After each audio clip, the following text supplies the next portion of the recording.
What's up, everybody? I'm Justin with Fortuna Vista Photo. It is currently 3:15 in the morning, and while I am sure the simulation outside has not been turned on yet, we're going to head to Cirque Lake just outside of Lake Louise and see if we can get a shot of the sunrise as it comes over the lake. So let's go get a coffee and let's get going.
So it's currently 5 after 7 in the morning. I didn't quite make it to Cirque Lake. The trail was rated a little more tough than I was expecting, and definitely harder than what my knees and hips can take, because apparently I'm 90 years old. But I again find myself standing in a river that's flowing down from some mountain kind of on the path to Cirque Lake. And I'm just kind of waiting for the sun to rise. So I don't know if I can get this in the shot here, but kind of behind me there's this running water here, and then all the way in the way back there's a mountain that I hope is going to get lit up by the sun as it rises here in the next 20 minutes or so here. I've got some kind of just drift deadwood kind of thing in the river that I'm focusing on as the foreground interest, and there's just kind of shooting up the river, and in the background is the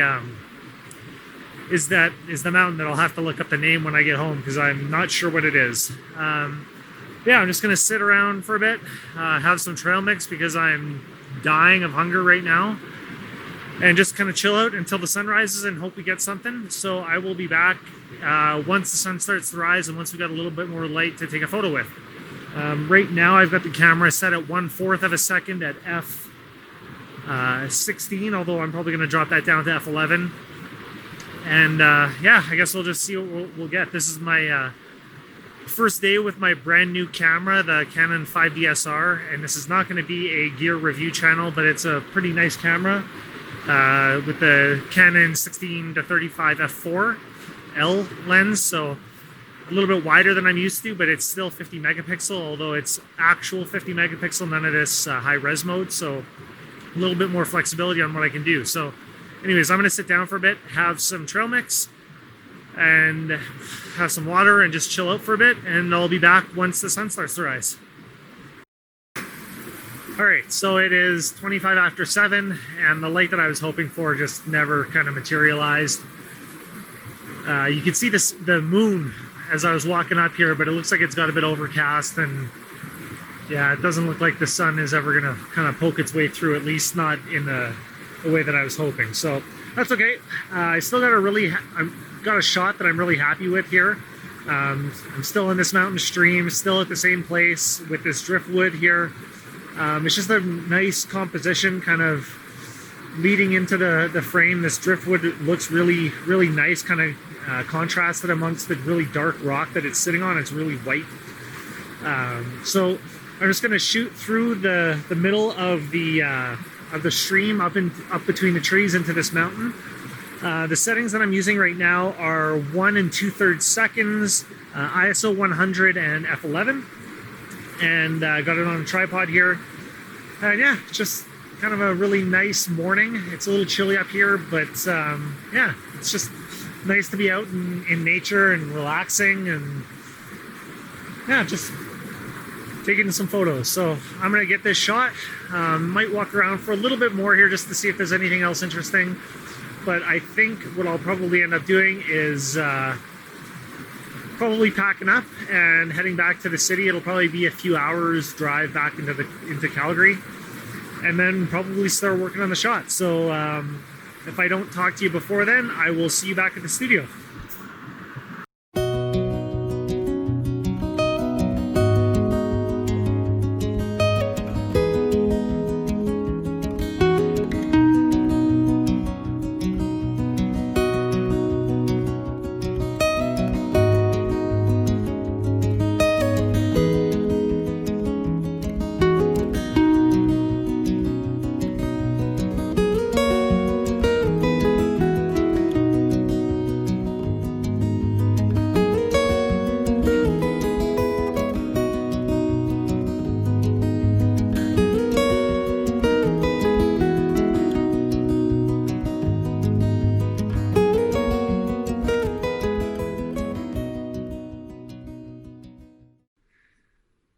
All right, so on my way back, hiking down back to the car, I found this like marshy area that I had actually stopped at on my way up and couldn't really see because it was too dark. But it's actually really beautiful, and I'm gonna spin around here. So there's like a mountain right here with this really kind of cool split. And so I found like another kind of dead tree and got that in the foreground, this kind of marshy pool-ish thing with a little bit of fog kind of hanging over top of it in the kind of mid-ground, and then the mountain in the background. And so I think it's actually going to make a really nice shot, and for the first time in a while I'm actually shooting in landscape mode, which is strange. This one is 1/5 of a second at f13 and ISO 100 as well. I'm actually kind of excited to get back to the studio and check this one out as well. Now, one thing I didn't mention previously, and that I was doing up at the stream as well as here, is because this the lens is so wide, I've been shooting with the intent to focus stack. So I've been doing 3 shots, focusing once in the foreground, once in the midground, once in the distance, and then once we get to the studio, after we do the editing in Lightroom, what we'll do is we'll actually take it into Photoshop, like the actual Photoshop, and I'll blend the three shots together so they're kind of crystal clear and super sharp from front to back. So we'll talk about that more once we get back to the studio. So I think I'm definitely done for the day here. My hip is just killing me. So I'm gonna start packing up here and make my way back to the car and head back to the city. So I will see you guys back at the studio. All right, welcome back to the studio, everyone. As you can see here, I've got Lightroom open, and within Lightroom, I've got 4 images loaded into this library. So I've got 2 of this of the stream leading up to Cirque Lake, and then I've got 2 of the clearing that I took as I was kind of making my way out of the hike. And so as I kind of talked about when I was on location, we're going to do some focus stacking. And for those of you who aren't familiar, focus stacking is just where you take multiple shots where you've focused at different distances, and then you bring them back into your favorite photo editor, and you basically blend the images together to get kind of full sharpness throughout the whole image. And so that's what we're going to be doing today. Now, to focus stack an image like these, you would select the two images that you want to merge, or however many you have. Right click on them and do edit in and then open as layers in Photoshop. But because this can take a couple of minutes to do per group, I've gone ahead and done that already in Photoshop. So I'll just switch over to that to show you. We've got the two images loaded as layers here from the stream, and then we've got the two images loaded as layers here in the one for the opening.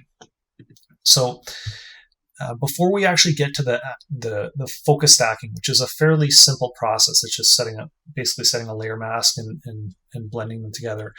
We've got to deal with this focus breathing. Now, focus breathing is when the camera slightly looks like it zooms in or zooms out, depending on where you're focusing. So if I turn this layer on and off, you can kind of see like it's kind of zooming in and out.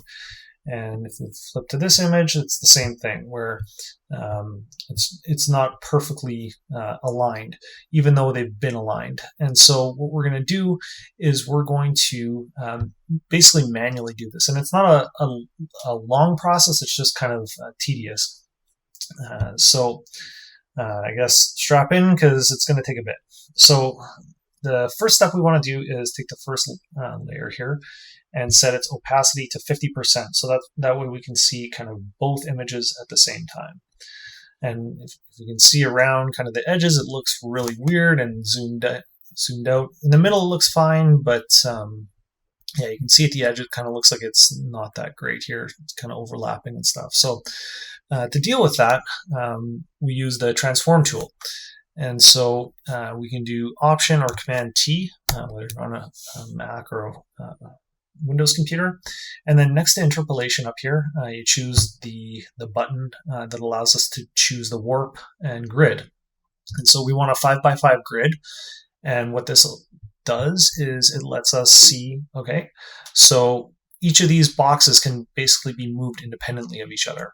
And so because there's going to be 5x5, there's going to be 25 different sections. And so what I'm going to do is I'll do a couple here, and then I'll basically fast forward, because it's just kind of repetitive of what we're doing each time. So you just zoom in, and for this first one here, we're just going to take this corner, and basically, as you can see, what we're trying to do is align the two images, and you can kind of you can see when it lines up perfectly.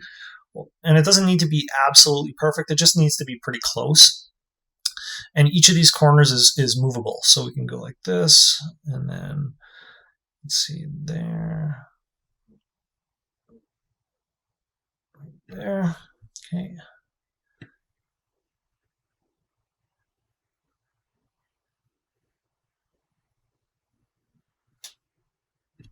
And it doesn't need to be perfect, it just needs to be close, because there's only going to be a little bit of actual blending. But the closer you can get it, the better. And so if we zoom in even more, so we can get just a little bit better. There.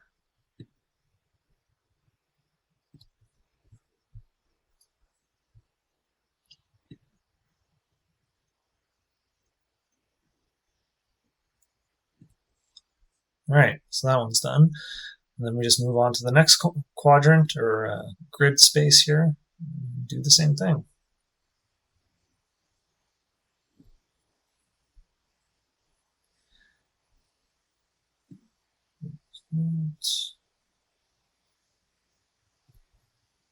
All right, I also do one more here.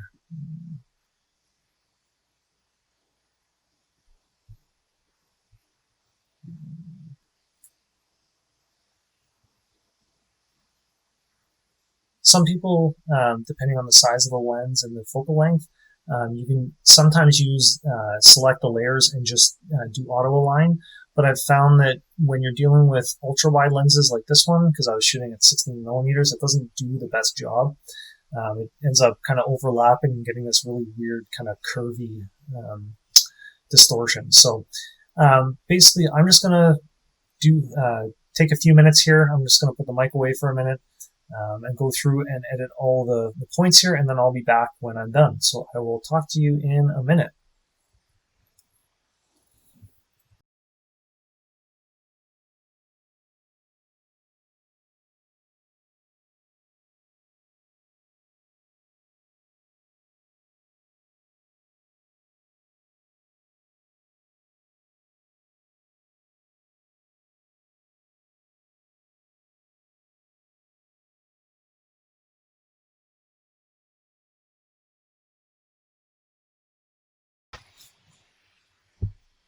All right, and now that the transforming is done, basically just hit the check mark to save the changes. It's going to do its thing for a minute.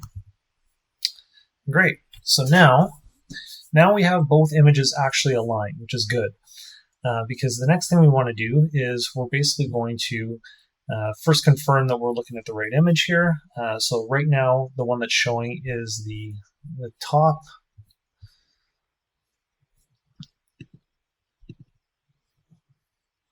You can basically change the opacity back to 100%. And so this image right now is, so the top layer is the one with the background that is super sharp, but the wood is kind of soft.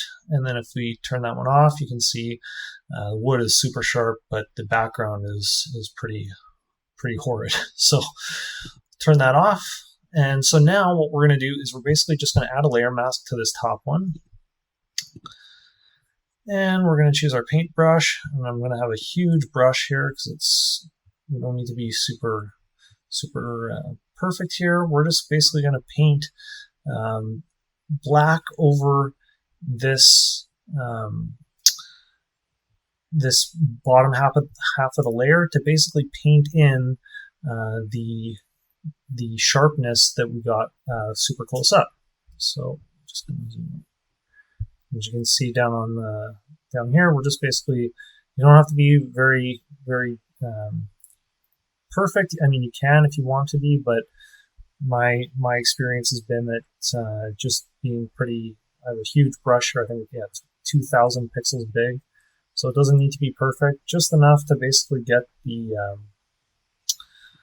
areas that we want sharp in. And now, if we zoom back in here, you can see that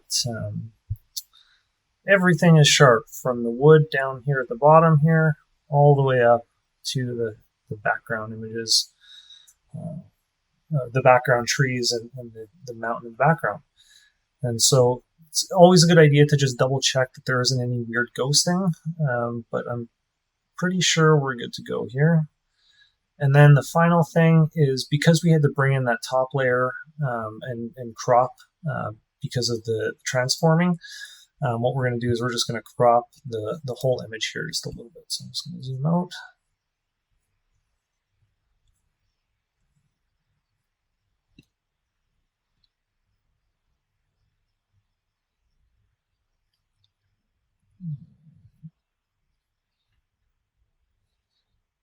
This one as well.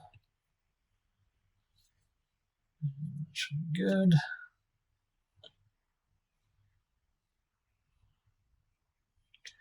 And there you have it.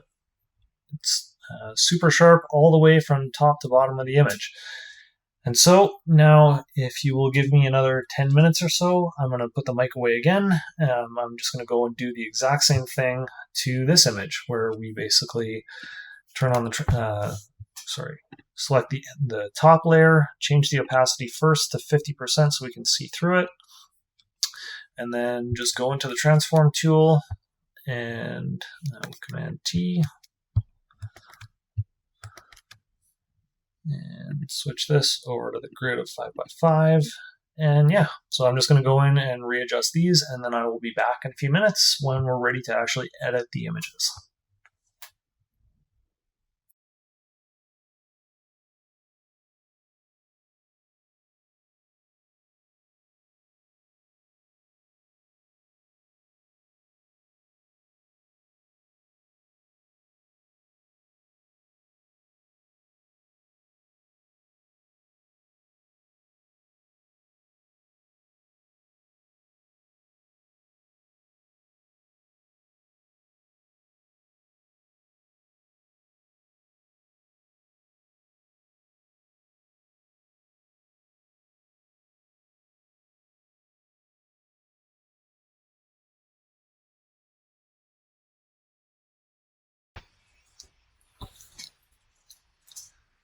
All right, so now that we have a perfectly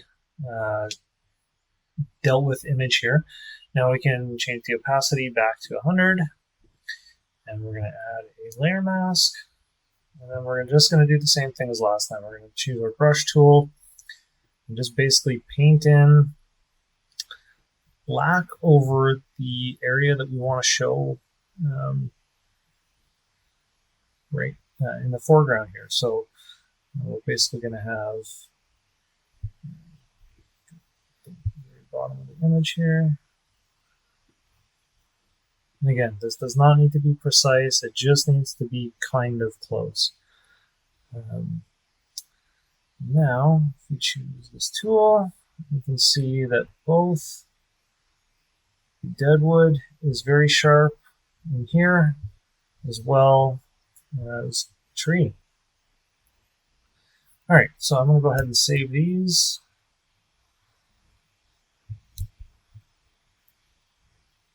Make my laptop scream a little bit here, because these are 50 megapixel photos, so they are going to be large.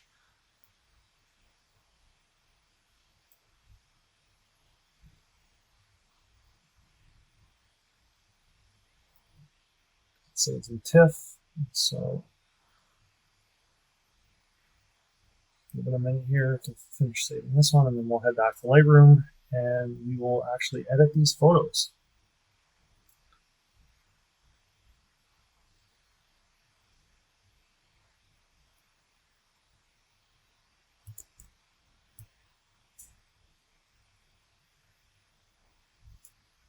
All right, so now that we've got the photos back in Lightroom here, we can actually work on editing them. So the first thing that I'm noticing about this photo is that the sky is fairly blown out. So what we'll do is we'll bring the highlights down a little bit, and then I'm going to add a filter, graduated filter here at the top, and just kind of put maybe about there. I'm just going to add a little blue to it. It wasn't actually a blue sky, so I don't want to add too much because otherwise it's just going to look fake. But just something to give it some kind of color is kind of what I'm going for here. That looks look good. All right. The next thing I want to do is put a radial filter on the deadwood here because I think it looks pretty cool and I'd like to emphasize it a little bit. And so we're going to invert it so we're only dealing with this area here. And I'm just going to bump up the exposure just a little bit. Maybe about 0.6, 2/3 of a stop. And then I'm also going to give it just a little bit of warmth, just to give it some contrast and some kind of complementary color to the rest of the scene here. So don't want to make it yellow, but I want to give it a little bit of warmth. That's good. All right, done.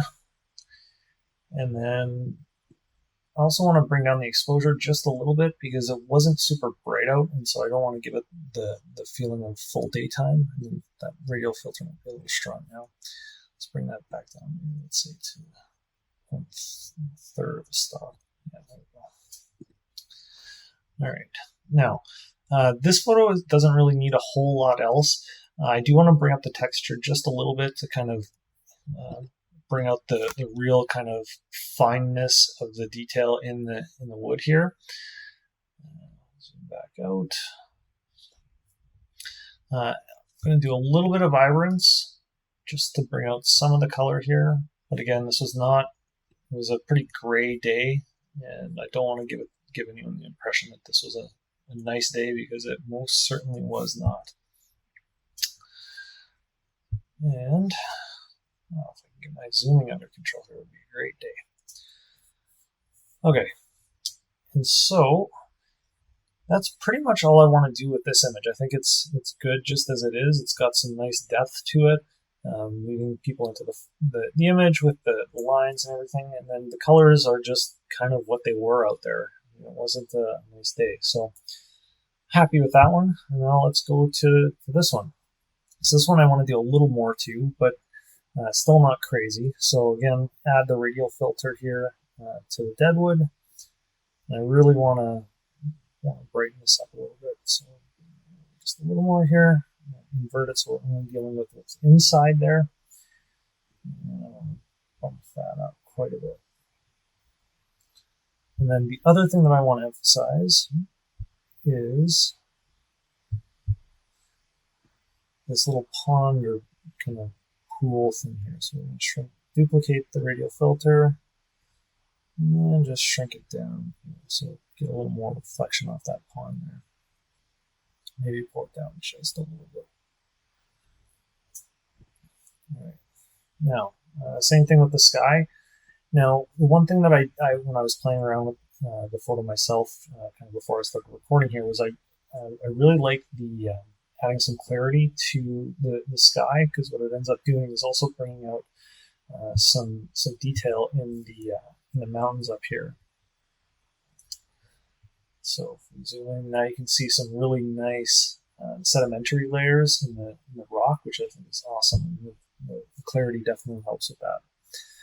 Now, if we go back to the graduated filter, again, just pull down the highlights just a little bit. Don't need it to be too crazy. And then add a little texture in there as well. All right. So basically, add a little more texture to the image itself, but I'm pretty happy with this. So at the end of the day, this is kind of what it looked like. It was a cold morning. I don't think it got above 9 degrees Celsius the entire time I was there. So I mean, this is just kind of what it was like out. But yeah, so I'm interested to hear your thoughts. What did you think of the two photos? What did you think of the editing? Did you learn something with the focus stacking and or focus breathing? Let me know in the comments. I would love it if you like this video and if you subscribe. It would mean a lot to me. So until next time, I'm happy to have you. And it's been Justin with Fortuna Vista. Have a good one.